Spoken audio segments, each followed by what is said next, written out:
नमस्कार दोस्तों, एक बार फिर स्वागत है आप सभी का हमारे YouTube चैनल पर। मैं हूं आकाश चौधरी और हम लोग पढ़ रहे थे भारत का इतिहास। इसी को आगे बढ़ाते हुए हम पहले कल का जो पढ़ा हुआ था उसका रिवीजन करेंगे, एक ओवरव्यू लेंगे, उसके बाद हम आगे पढ़ने की आगे बढ़ेंगे। ठीक है, चलिए। भारत का इतिहास कल चल रहा था, कल पहली क्लास हुई थी। अब हम देखेंगे कि ये कहाँ से शुरू हुआ था। ये हुआ था कि उत्तर के हिमालय से लेकर दक्षिण में महासागर तक फैला यह महाद्वीप भारतवर्ष के नाम से जाना जाता है। ठीक है, यहाँ के निवासियों को भारतीय कहते थे। यहाँ के निवासियों को क्या कहते हैं? भारतीय, और जो कि भरत के संतान के नाम से जाने जाते हैं। ठीक है, मुख्यतः भरत एक कबीले का नाम था। क्या था? कबीले का नाम था। ठीक है, इधर देखेंगे प्राचीन भारतीय लोग जो थे वो इस द्वीप को, इस महाद्वीप को जम्बूद्वीप के नाम से पुकारते थे इस जगह को। ठीक है, जम्बूद्वीप का मतलब होता है जामुन, जो वृक्ष होते हैं, जामुन वृक्षों का द्वीप। ठीक है, चलिए। ईरानी लोग थे इस महाद्वीप को, उपमहाद्वीप को सिंधु नदी के नाम से जानते थे, लेकिन वो लोग सिंधु ना कहकर इस जगह को हिंदू कहते थे। क्या कहते थे? हिंदू। आगे देखेंगे अरब, यानी कि अरब के जो लोग थे वो इसे हिंद कहकर पुकारते थे। हिंद मुख्यतः एक फारसी भाषा का शब्द है। हिंद से ही मध्यकाल में हिंदुस्तान शब्द बना हुआ है। ठीक है, मध्यकाल में इसी हिंद से हिंदुस्तान नाम निकला है और हिंदुस्तान कहा जाने लगा था इस उपमहाद्वीप को। ठीक है, चलिए। यूनानी लोग जो थे वो इसे इंदे कहते थे। क्या कहते थे? इंदे। इंदे शब्द से ही अंग्रेज़ों ने इंडिया शब्द बनाया। ठीक है, चलिए, जो कि इसको बाद में देखेंगे। अब इतने नाम हो गए जो भारतवर्ष के, यानी कि भारत के इतने नाम हो गए। अब यहाँ देखेंगे कि भारत के और क्या क्या नाम हैं। भारत के और नाम थे भारतखंड, भारतवर्ष, आर्यावर्त, हिंद, हिंदुस्तान, इंडिया, जम्बूद्वीप, हिमवर्ष, अजनाबवर्ष, अल हिंद, ग्यागर, फग्युल, तियानजू, होडू। ये क्या थे? ये भारत के अन्य नाम थे। क्रिस्टोफ सेलियरस ने भारत के इतिहास को, यानी किसी भी इतिहास को 3 भागों में बांटने का श्रेय सबसे पहले क्रिस्टोफ सेलियरस को जाता है। कल भी हमने बताया था कि ये 3 भाग थे।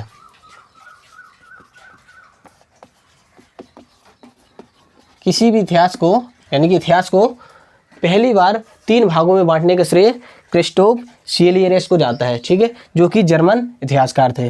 कौन कौन थे वो कल बताया था हमने? प्राचीन भारत का इतिहास, मध्यकालीन भारत का इतिहास और आधुनिक भारत का इतिहास। ठीक है, चलिए। अब हम यहाँ से आगे बढ़ेंगे, आज की क्लास यहाँ आगे करेंगे। अब ये हो गया कल का रिवीजन। ठीक है, चलिए आगे चलते हैं।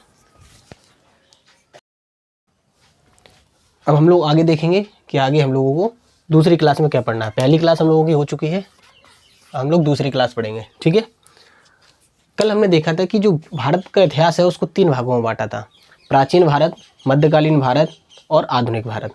आज हम लोग पढ़ेंगे प्राचीन भारत के बारे में, यानी कि प्राचीन भारत का इतिहास। इसको एंशिएंट इंडिया इंग्लिश में बोलेंगे। ठीक है, हिस्ट्री ऑफ एंशिएंट इंडिया। ठीक है, इसको देखेंगे। सबसे पहले इसके विषय में जानकारी हमें मुख्यतः 4 स्रोतों से मिलती है। प्राचीन भारत के विषय में हमें जानकारी 4 स्रोतों से मिलती है। वो स्रोत कौन कौन से हैं?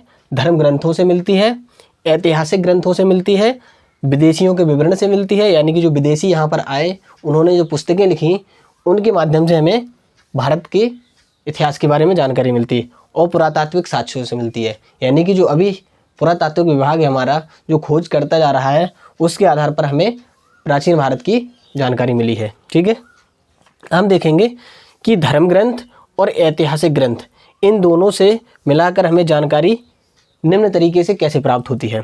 सबसे पहले देखेंगे हम धर्म ग्रंथों के बारे में कि इससे हमें जानकारी कैसे प्राप्त होती है।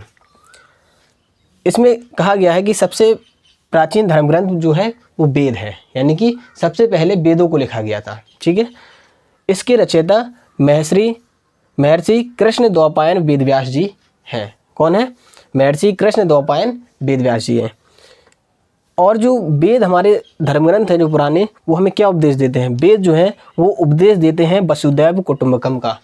वेद हमें इस चीज़ का उपदेश देते हैं, वसुधैव कुटुंबकम का, यानी कि वसुधैव कुटुंबकम का मतलब होता है कि सारा विश्व, सारी पृथ्वी हमारा एक परिवार है। ये इसका उपदेश है। ठीक है, चलिए आगे देखेंगे हम कि वेद जो है, ये तो हो गया। ठीक है, आगे देखेंगे भारतीय परंपरा जो है, यहाँ तक हो गया। भारतीय परंपरा वेदों को नित्य नित्य और अपौरुष मानती है। इसका क्या मतलब होता है कि भारतीय जो परंपरा है, यानी कि हिंदू परंपरा जिसको कहते हैं हम, क्योंकि ये जो वेद हैं वो हिंदू यानी कि सनातन परंपरा के सबसे पुराने वेद हैं, यानी कि सबसे पुराने धर्म ग्रंथ हैं। ठीक है, चलिए, भारतीय परंपरा वेदों को नित्य व अपौरुष मानती है। अब नित्य का मतलब क्या होता है? नित्य का मतलब होता है अविनाशी, यानी कि वेदों का नाश नहीं किया जा सकता, ये अविनाशी हैं। ठीक है, और अपौरुष का मतलब होता है, अपौरुष का मतलब इनको किसी मनुष्य द्वारा नहीं लिखा गया, यानी कि वेदों को किसी मनुष्य द्वारा नहीं लिखा गया, ये देवों के द्वारा लिखे गए हैं। ठीक है, देवों के द्वारा लिखे गए हैं। अब देखिए इधर कहीं कुछ लोग कहते हैं कि वेद व्यास जी ने लिखा, और लेकिन भारतीय परंपरा इसको मानती है कि ये अपौरुष है, यानी कि इनको देवों के द्वारा लिखा गया था। ठीक है, ये किसी मनुष्य के द्वारा नहीं लिखे गए थे। अब आगे देखेंगे कि वेद कितने प्रकार के हैं। वो तो ठीक है कि हो गया कि पुराने धर्म ग्रंथ वेद हैं। उसके बाद वेद 4 प्रकार के हैं। कितने हैं? 4। ऋग्वेद, यजुर्वेद, सामवेद और अथर्ववेद। ठीक है, ये वेद 4 प्रकार के हो गए। इन चारों को मिला देंगे हम तो उसको संहिता कहते हैं। ठीक है, संहिता, संहिता का अर्थ क्या होता है? संकलन। संहिता का अर्थ होता है संकलन, यानी कि सभी को इकट्ठा रखना। हम लोग आगे देखते हैं। चलिए आगे पढ़ते हैं हम लोग। हम पढ़ेंगे ऋग्वेद के बारे में कि ऋग्वेद क्या है।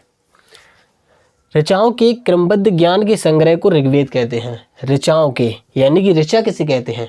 ऋचा जो है पद में संकलित मंत्रों को, यानी कि जो पद में मंत्र लिखे जाते हैं उनको ऋचा कहते हैं। तो ऋचाओं के क्रमबद्ध ज्ञान के संग्रह को ऋग्वेद कहते हैं। इसमें 10 मंडल, यानी कि ऋग्वेद में 10 मंडल, 1028 सूक्त और 10,462 ऋचाएँ हैं। ठीक है, चलिए, इसे पढ़ने वाले को, यानी कि जो इसे पढ़ता है, ऋग्वेद को जो भी पढ़ता है, इसे पढ़ने वाले को होत्री कहते हैं। क्या कहेंगे? होत्री। इस वेद में आर्यों की राजनीतिक प्रणाली, इतिहास व ईश्वर की महिमा के बारे में बताया गया है। यानी कि जो ऋग्वेद है इसमें जो आर्य थे उनकी राजनीतिक प्रणाली, यानी कि वो किस तरीके से अपनी राजनीतिक व्यवस्था को चलाते थे। इतिहास के बारे में, यानी कि उनके इतिहास के बारे में बताते हैं कि आर्यों का इतिहास क्या था, इसके बारे में। और आगे इसमें ईश्वर की महिमा के बारे में बताया गया है। जैसा कि हम पहले भी आपको बता चुके हैं कि जो वेद हैं वो हिंदू धर्म ग्रंथ के सबसे पुराने वेद ग्रंथ हैं। ठीक है, जो सनातन धर्म का आधार माने जाते हैं। ठीक है, चलिए आगे देखेंगे। इसमें ऋग्वेद में जो मंडल हैं, 10 मंडल हैं, उसमें कुछ मंडल बहुत इंपॉर्टेंट है, उनको देखेंगे। तीसरा जो मंडल है उसमें सूर्य देवता सावित्री को समर्पित गायत्री मंत्र है। सूर्य देवता का सावित्री को समर्पित गायत्री मंत्र है। तीसरे मंडल में गायत्री मंत्र है। 8वें मंडल में क्या है? हस्तलिखित ऋचाओं को खिल कहते हैं, यानी कि हाथों से लिखे गए जो पद के मंत्र हैं उनको खिल कहा जाता है। ठीक है, चलिए आगे देखेंगे। 9वें मंडल में जो है देवता सोम के बारे में उल्लेख किया गया है। ठीक, 10वें मंडल में क्या है? 10वें मंडल में पुरुष सूक्त, यानी कि चातुर्वर्ण की समाज कल्पना के बारे में बताया गया। पुरुष सूक्त, 3 पगों का आख्यान भी इसी वेद में मिलता है, यानी कि ऋग्वेद में वामनावतार के 3 जो पगों का आख्यान है वो इस वेद में मिलता है। अब ये 3 पगों का आख्यान क्या है? जब राजा बलि ने पृथ्वी और स्वर्गलोक सभी जगह पर अपना अधिकार कर लिया था, तब सभी देवता भगवान विष्णु के पास गए थे, जिससे भगवान विष्णु ने 52 अवतार लेकर राजा बलि से दान में 3 पगों में सारी पृथ्वी, स्वर्ग ये सब वापस ले लिया था। ठीक है, चलिए आगे देखेंगे हम कि इंद्र, ऋग्वेद में इंद्र के लिए 250 और अग्नि के लिए 200 ऋचाएँ संकलित की गई हैं। ठीक है, ऋग्वेद में मृत्युंजय मंत्र का जाप दिया गया है, यानी कि मृत्युंजय मंत्र के बारे में कहते हैं कि मृत्युंजय मंत्र में इतनी ताकत है कि इससे मृत्यु को भी टाला जा सकता है। ठीक है, चलिए आगे देखेंगे। इस वेद में 25 नदियों का उल्लेख किया गया है। इन 25 नदियों में सबसे मुख्य नदी सिंधु नदी है और सबसे पवित्र जो नदी है वो सरस्वती को बताया गया है।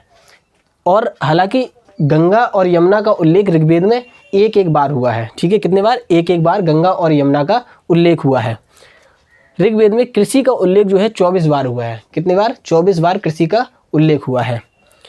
ऋचाओं की जो भाषा थी वो ऋग्वैदिक भाषा थी, और ऋग्वैदिक भाषा की जो मातृभाषा थी वो संस्कृत भाषा थी। क्या थी? संस्कृत भाषा।